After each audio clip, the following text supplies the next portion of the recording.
We're in the end game now. It's the end of comic book journalism as we've known it. So when we talk about comic books on this channel, we don't get nearly the interaction we used to get. Like, people used to actually care about comics, and you can usually gauge interest in a topic by how many people are talking about it on social media, how many websites pop up dedicated to it, right? And in the case of Western comic books, I want to be very clear, Western comic books, I don't think interest in Western comic books as a whole, as an industry, has been this low in decades.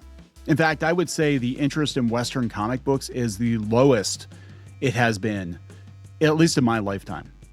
And I don't think that's hyperbole. I know there are a lot of people out there that want to defend, DC Comics and Absolute Batman and all of that. But no, I think we're looking at the end of the Western comic book industry as we've known it, given the numbers, given the fact that nobody can make a go of it covering comics. And there used to be, 20 years ago, there were a lot of comic book websites out there that did pretty okay. And they covered mostly comic books because people actually cared about the comic book industry. They cared about new stuff coming out. They wanted to connect with other members in the community. And then that kind of transitioned to YouTube and podcasts. But even there, we've seen a very marked decline in interest. Like I said, every time I cover the comic book industry on this channel, and this is coming from a guy who worked in the comic book industry for years, nobody cares. Like, nobody cares. We used to get 50 to 100,000 views easy on a comic book video just talking about, hey, here's whatever's going on in comics, or this person did that. And it wasn't just the drama. It was just sometimes we're talking about, like, hey, Energon Universe, or hey, they're bringing this back.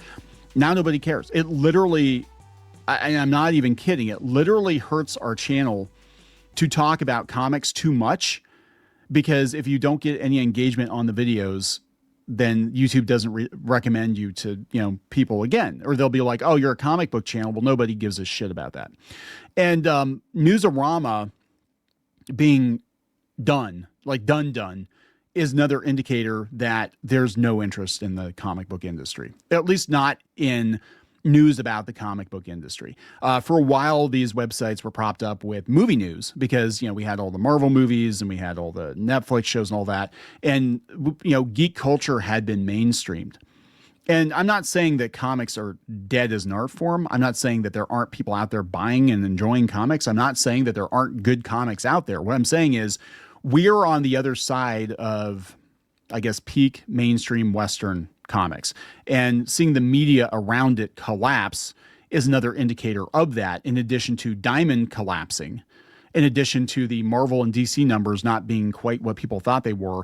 And that whole thing is going to, I believe, change or implode or something, because Disney's got a new CEO and Warner Brothers is getting sold to the Saudis, and they're going to expect a return on their investment, right?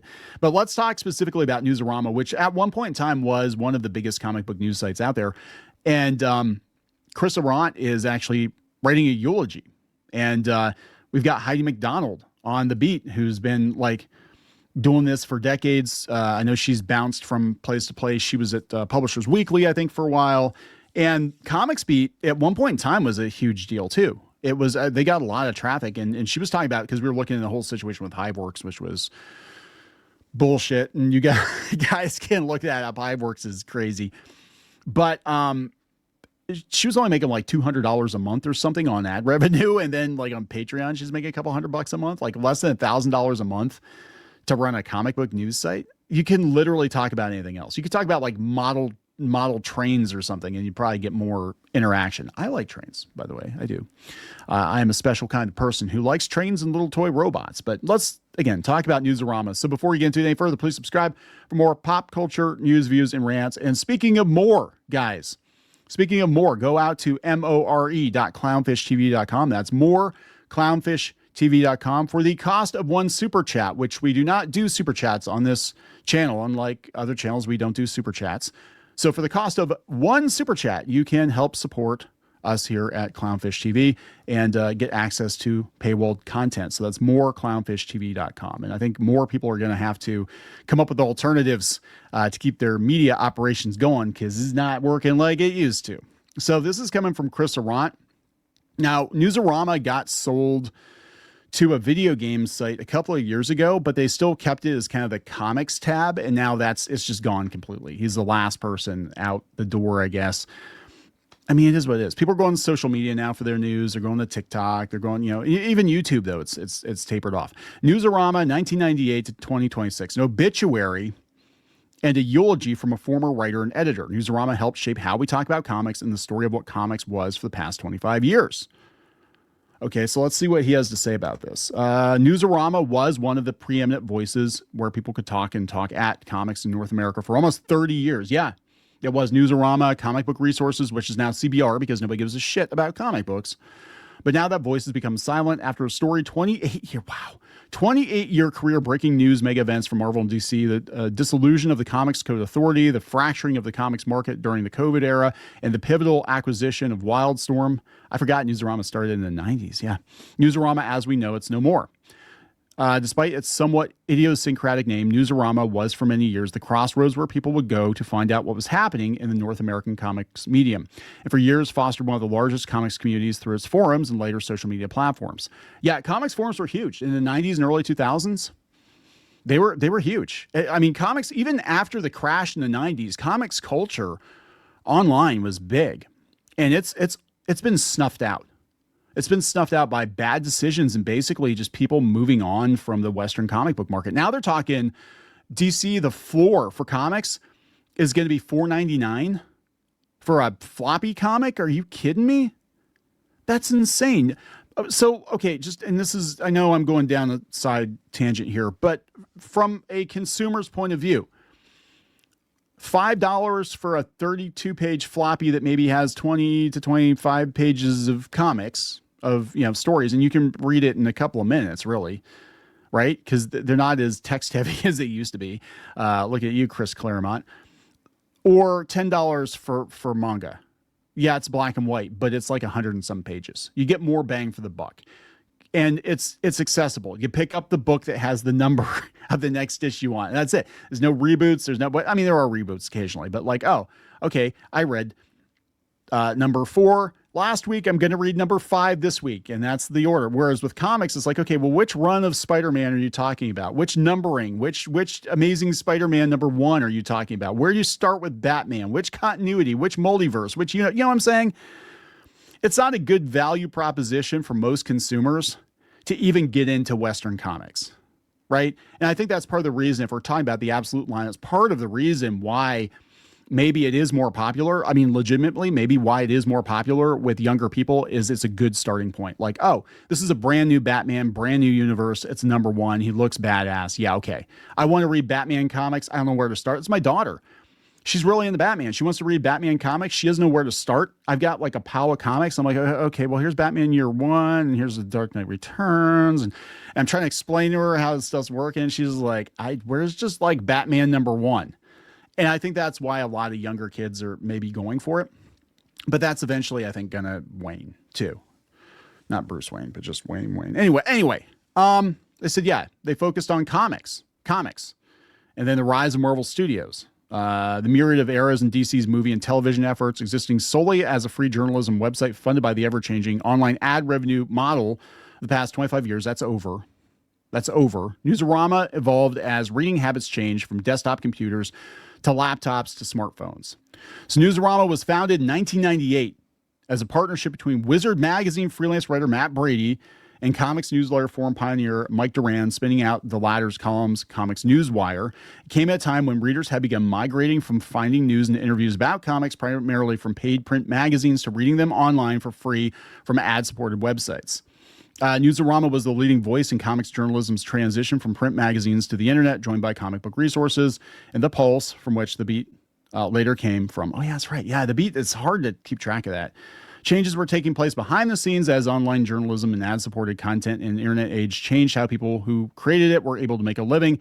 2002, Kevin Smith, oh my God, became a primary financial supporter of Newsarama for several years. And during that time, Duran left the company to work in Marvel Comics, which just happens a lot. This happened with Comic Book Resources too. I think he sold and went to work for DC. I'm like, if it was that profitable, why are you selling it to go work for the, you know what I'm saying? It's kind of weird. 2007, they sold Newsarama to Imaginova, USA Today was one of its investors. A year into that, Brady left the site for a successful career in education. And then Newsarama became part of several changes that led to its current owner, Future PLC, in 2018. That was consolidated into Games Radar Plus. And then things seemed to change 2 years into this arrangement as Newsarama staff was cut from 3 to 2 with the layoff of the editor, followed by the sudden departure of the co-founder, Mike Doran, just a few months later. Yeah, it's never a good sign. It's never a good sign. So Chris Aron said he wrote for them for 18 years.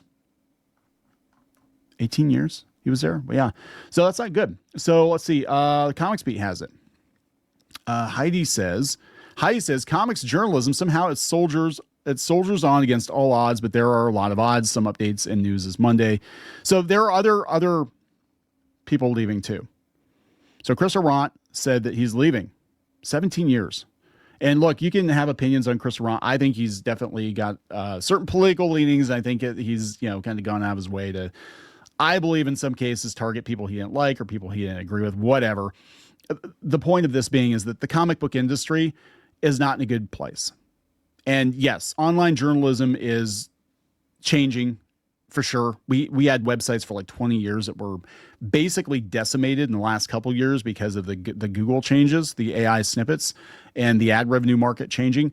But people just aren't interested in talking about the comic book industry right now. And that's it. It's as simple as that. They're not. There are pockets of people that do, but like not to the numbers needed to sustain these websites. So beyond that, let's see here. We're going to talk about Sketched, I think, too. Is that going out too? Yeah. Unless bad and trending to good news. Okay, Sketch announced he's going to be taking a few weeks off. This followed some health issues and a sense of impending burnout. The Harper is a one-man army who turns out a long, in-depth features, a podcast, and other regular weekly features. Week after week is something of a miracle. I also know that from my early years of running the beat solo, you can only do it for so long before you have to take a break. So it might wind up being a, what is this, Volt Comics pop-up ad? Seriously, a Volt Comics pop-up ad. It might be that the break becomes, hey, this is pretty nice, to, hey, why am I doing this anymore? And I think a lot of people are going to run into that with, especially in the nerd space. I think in the nerd space, just journalism in general, gonzo journalism, independent journalism, people are getting burnout because the money's not there. And also, I think in comics in general, the money's not there. For most people, the money's not there. So I think we're going to see a lot of problems, and they're all going to kind of collude here. Pretty soon, we're going to reach a crisis, I think, in the Western comic book industry. That's not hyperbole.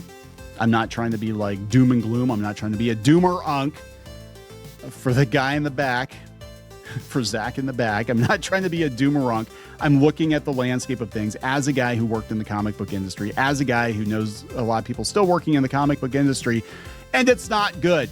Doesn't mean the comics are bad. Doesn't mean they're all bad. But the economics are fucking terrible. I'm going to wrap it up. Please subscribe. We'll talk later.